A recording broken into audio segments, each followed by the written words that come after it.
Hey everyone, and welcome back to another Jay the One-Eye Gamer video. In today's video, we're going to be taking a look at the brand new information that dropped for Utawarerumono Past and Present Rediscovered. And if you guys know what that is the official Western title for Utawarerumono Shiro-e no Michishirube. I apologize immensely if I butchered any of that pronunciation, but yeah, we have the official Western title for the new Utawarerumono game, that being Past and Present Rediscovered, which is really interesting. If you beat Monochrome Mobius, you'll kind of understand, and that's probably a big thing for what's going to come later into the video. Or another information we got about the game is its official release date. Now, it is coming out May 28th of this year. Now, that comes with a little bit of a caveat. The PlayStation 5 and the Switch version of the game are coming out in Japan on that date, but the PC version is coming out worldwide that date, but it's not being handled by NISA. It's being handled by a third company, and I think Monochrome Mobius was handled in the same kind of way. I think Aqua Plus was able to develop it for and publish it for the PlayStation 5, 4, and Switch on their own, and then they got a third company to do the PC port, which also had English support as well. So I think we're just seeing a mirror of that. And if I remember correctly, about a year after that is when NISA was pretty much able to put out PlayStation 4, 5, and Switch versions of the game with their localization. So I'm kind of led to believe that they're going to follow the same trend with this, because NISA has pretty much been the Utawarerumono publisher in the West ever since Atlas dropped it after Mask of Truth. I'm kind of inclined to believe that they're going to follow the same method they did for Monochrome Mobius, which is fine with me, because honestly, I'm going to wait for the PlayStation 5 version, because that's what I did with Monochrome Mobius. I played it on the PlayStation 5, and I'm perfectly fine with waiting for that, because my backlog is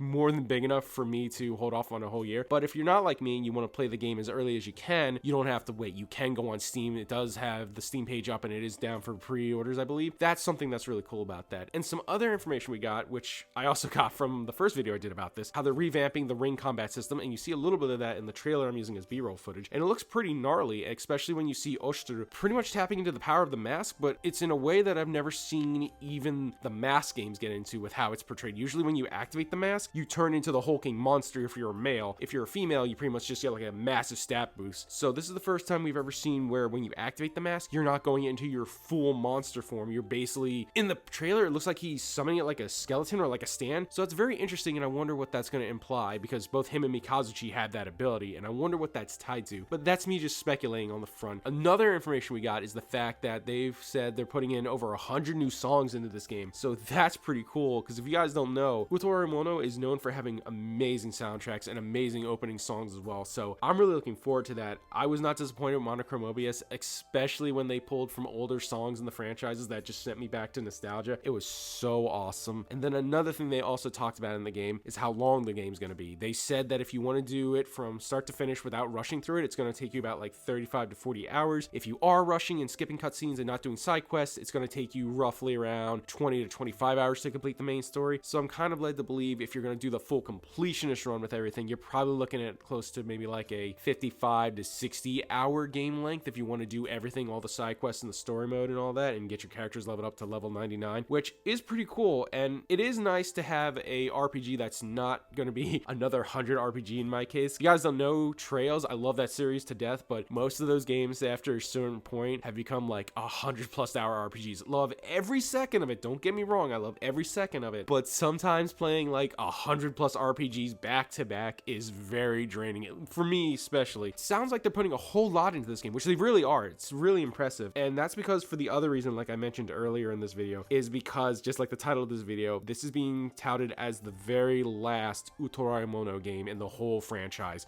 The creator himself has stated that as of right now, they're pretty much done telling the stories they want to tell in the Utawarerumono franchise, which is very sad, because I really like this franchise. It's one of my favorites, and it's got some really great characters and storytelling, and I still stand by this. If you guys want some of the best stories in gaming, play Prelude of the Fallen, Deception, and Truth, and you'll just fall in love with the trilogy. I love Mask of Truth. Story-wise, it is one of my favorite stories in all of gaming, so I would highly recommend people try out the original trilogy. And Monochrome Mobius is also fun too, especially when you have the knowledge of the trilogy, and you get to see all these nice little nods. Like I said, it's a little disappointing for me, because one of my favorite franchises is going to stop now. They did state that they are going to focus on other games, and they want to build new IPs, which I can understand them wanting to do that. They wanted to make something new, and I can also respect that the writer, if they told all the stories that they wanted to tell so far, I can respect them walking away and being like, you know what, I'm done now. I've told everything I want in the franchise, so for now, let's move on to something else so I can create something else. I can 100% respect that, and like I said, it's just a little disappointing for me being a fan, but considering how much it sounds like they're putting into this game, since it is going to be the finale, for now, I don't think the series is going to go away forever. I just think maybe we won't see another game, or they might not touch touch the franchise for like maybe a decade from now. We might see another Utawarerumono game. I'm just looking forward to this game, and like I said, we got a whole bunch of new information. We've also got better renders of the 4 main characters as well, you know, Oshiteru, Shunya, Mikazuchi, Monochika, and we get better look at their outfits. And I'm pretty sure they're going to follow the same format that they had in Monochrome Mobius, whereas Oshiteru was basically your all-rounder, Mikazuchi was your DPS, Shunya was your caster, and Monochika was your healer. I don't know if we'll get any other party members to go along with that. I don't think so. I just love how closely knit the 4 are that I don't mind if it's another tale of them, especially if this is the end. But yes, that's all the information we got right now. Like I said, I don't think we're going to get an official Western release for the PlayStation 5 or the Switch version just yet. I think we have to wait for NIS to basically say, hopefully maybe by the end of this year, that hey, sometime next year, maybe in the spring, they'll bring over Utawarerumono Past and Present Rediscovered. So I have hope that that's how it's going to work, because NIS has been pretty faithful in bringing over a bunch of the Utawarerumono games if there's enough fan feedback for it. And honestly, the fact that this is going to be the closer of the entire franchise for right now, I think they'd be crazy not to do it. And honestly, I'm just looking forward to this game, because with all the stuff they said they're putting into the game, how much effort it looks like they're putting into it, and how better the quality looks, at least from the video that I've seen, I really believe that they're giving this like the best foot forward to send off one of their flagship series. For now, like I said earlier, I don't think this franchise is dead. I think like maybe we might see them come back later, maybe in a decade from now, we might see them come back and be like, hey, we want to make another Utawarerumono game, and maybe instead of doing it like visual novel / strategy, they'll do more RPG. That's my take from it, and that's all the information we pretty much got. Like I said, we do have the main characters themselves, we do have the B-roll footage that I'm using that is the opener, and some of the trailer as well, so hopefully you're getting to see that, and maybe this has sparked you to check out, you know, Monochrome Mobius, or the